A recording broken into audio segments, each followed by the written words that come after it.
네, 안녕하십니까. 글래노드 크레딧 안영수 이사라고 합니다. 제가 뭐 현업에 계신 분들보다는 많이 알지는 못하지만 그래도 이제 투자자 관점에서 저희가 이제 어, 어떻게 이 시장을 바라보는지에 대해서 설명드릴 거고, 오늘 특히 K-뷰티 밸류에이션 키를 주제로 이제 이 최근 글로벌 시장에서 가장 역동적으로 움직이고 있는 K-뷰티 산업의 외형 성장과 그 이면에 있는 구조적인 경쟁력, 그리고 자본시장에서 바라보는 밸류에이션의 핵심 요소에 대해서 설명드려 보겠습니다. 네, 먼저 시장의 변화입니다. K-뷰티의 지형이 크게 바뀌었습니다. 2021년까지는 중국 의존도가 절대적이었지만 팬데믹을 기점으로 체질 개선에 성공했습니다. 보시는 것처럼 미국향 수출액은 2021년 0.8조 원에서 2024년 2.3조 원으로 무려 3배나 급증했습니다. 팬데믹 초기까지 K-뷰티의 중국향 의존도는 거의 절반 수준에 가까웠는데, 이제는 미국을 넘어 유럽, 중동, 동남아시아 등 비주력 시장으로의 다변화가 본격화되는 포스트 차이나 시대에 진입했습니다. 그 기저에는 국내 인디 브랜드들을 위주로 아마존 플랫폼에서 성공적으로 스킨케어 제품을 판매하여 소위 말해 메스티지 세그먼트 구축에 성공한 점이 가장 큰 요인으로 저희는 보고 있습니다. 그래프를 좀 더 설명드리자면은, 포스트 코비드 이후로 2022년부터 2025년까지 미국향 수출액은 연평균 34% 증가한 반면 중국향 수출액은 동기간 연평균 17% 감소했습니다. 특히 2025년의 경우에 보시면은 글로벌 수출액이 0.2조 원 전년 대비 증가했는데, 미국향 수출액은 여전히 0.2조 원 증가했고 중국향 수출액은 0.8조 원 감소했습니다. 그 말인즉슨 미국 외에도 유럽, 중동, 동남아시아 등 다양한 지역의 수출액이 0.8조 원 이상 증가했다는 것을 의미하고 있습니다. 특히 세계 최대 시장인 미국에서의 성장이 굉장히 놀랍습니다. 과거 대기업 중심의 하이엔드 시장이 아닌 메디큐브, 조선미녀, 코스알엑스, 아누아 같은 인디 브랜드들이 아마존 플랫폼을 장악하며 성장을 주도하고 있습니다. 한국의 우수한 ODM 인프라와 온라인 마케팅 역량이 결합되어 프랑스를 제치고 세계 최대 시장인 미국 화장품 수출국 1위를 차지하는 쾌거를 이루기도 했습니다. 제가 앞으로 말씀드릴 K-뷰티의 글로벌 시장 성장세는 좌측에 기재된 5가지 요인으로 요약할 수 있습니다.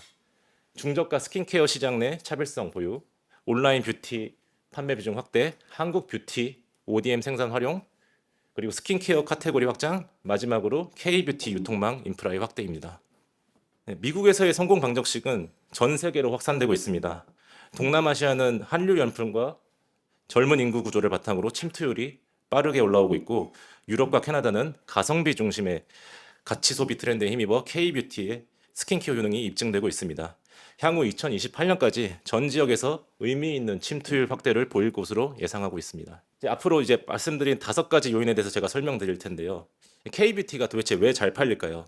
바로 데이터가 답을 해주고 있습니다. 아마존 고객 리뷰에 따르면은 한국 브랜드는 미국이나 중국의 로컬 브랜드 대비 가성비, 피부 적합도, 성분 안전성 측면에서 압도적인 만족도를 보이고 있습니다. 예컨대 이런 겁니다. 이제 가격은 합리적인데 성분은 럭셔리하다. 이런 메스티지 포지셔닝이 글로벌 소비자의 페인 포인트를 정확하게 찔렀습니다.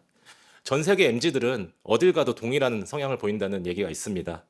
MZ 세대들이 소구하는 가성비, 피부 적합도, 이런 성분 측면에서 K-뷰티는 다른 국가의 로컬 브랜드 대비 훨씬 높은 만족도를 보여주고 있습니다.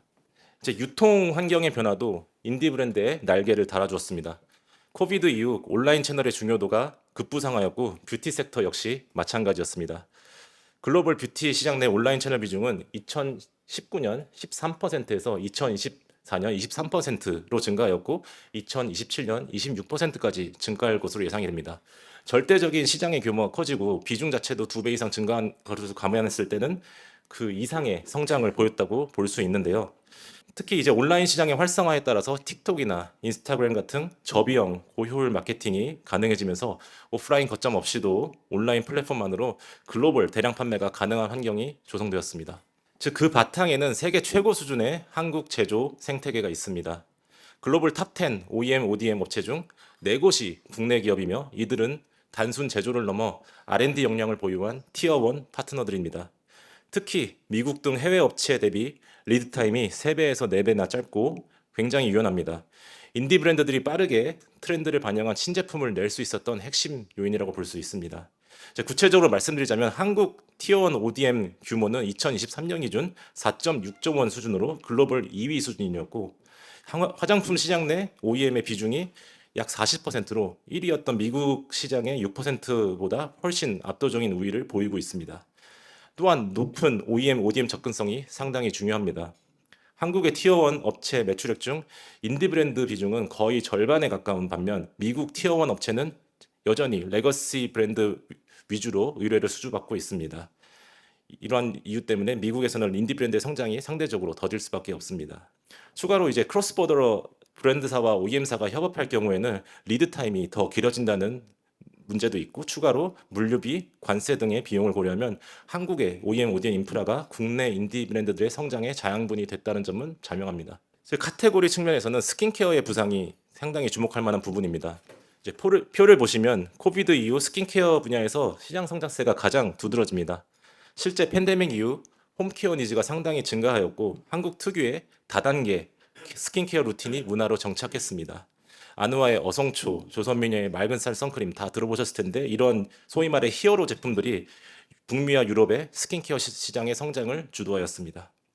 네, 마지막으로 이제 물리적인 유통 장벽은 실리콘투와 같은 전문 기업들이 해주고 있습니다.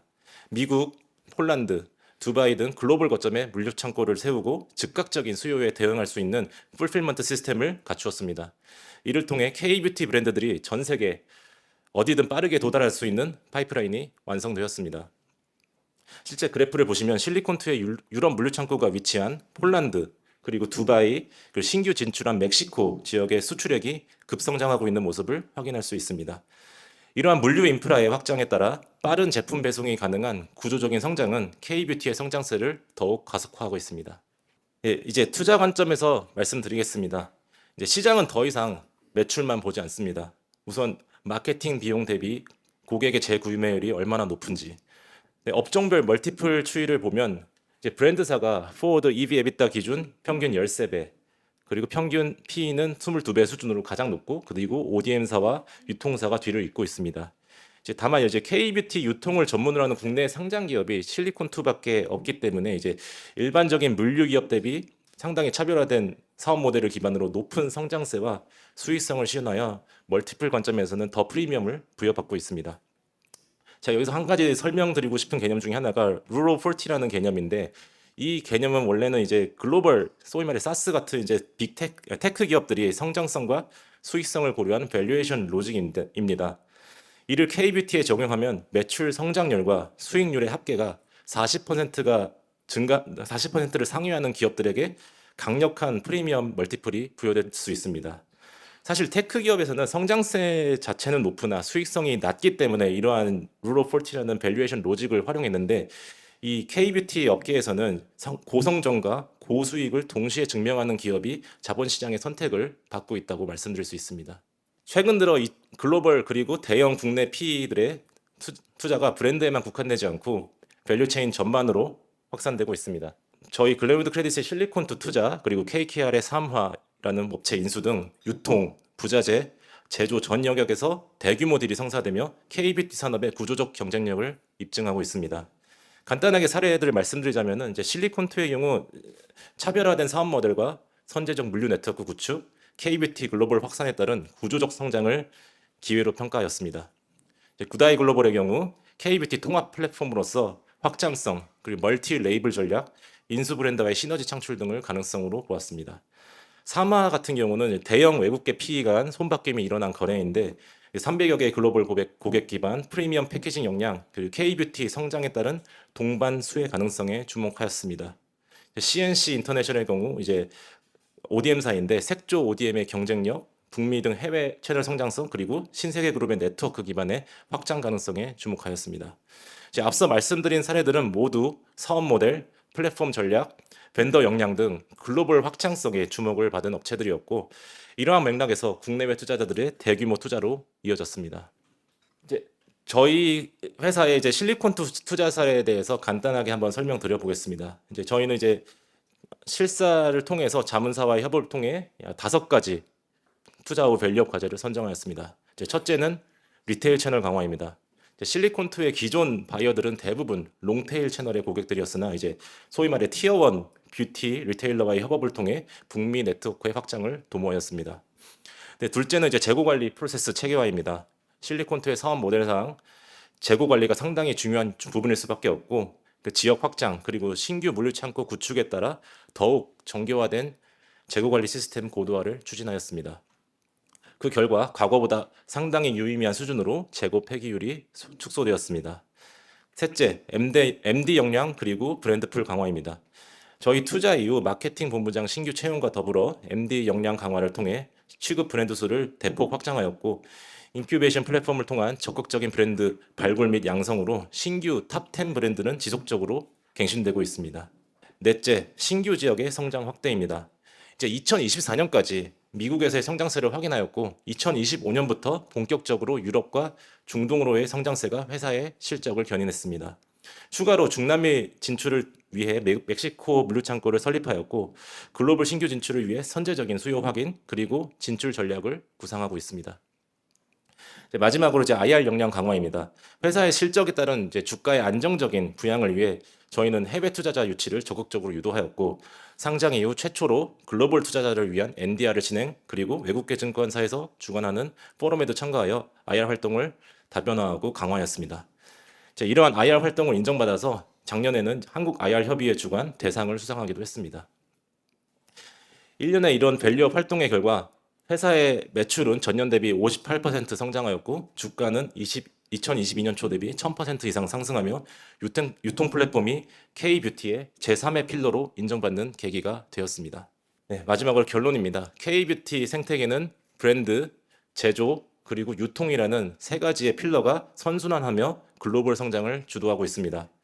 차별화된 제품 기획력, 우수한 R&D 인프라, 그리고 선제적인 글로벌 물류 네트워크가 결합된 K뷰티는 이제 일시적인 유행이 아닌 글로벌 뷰티 산업의 스탠다드로 자리매김하고 있습니다. 네, 이상으로 발표를 마치겠습니다.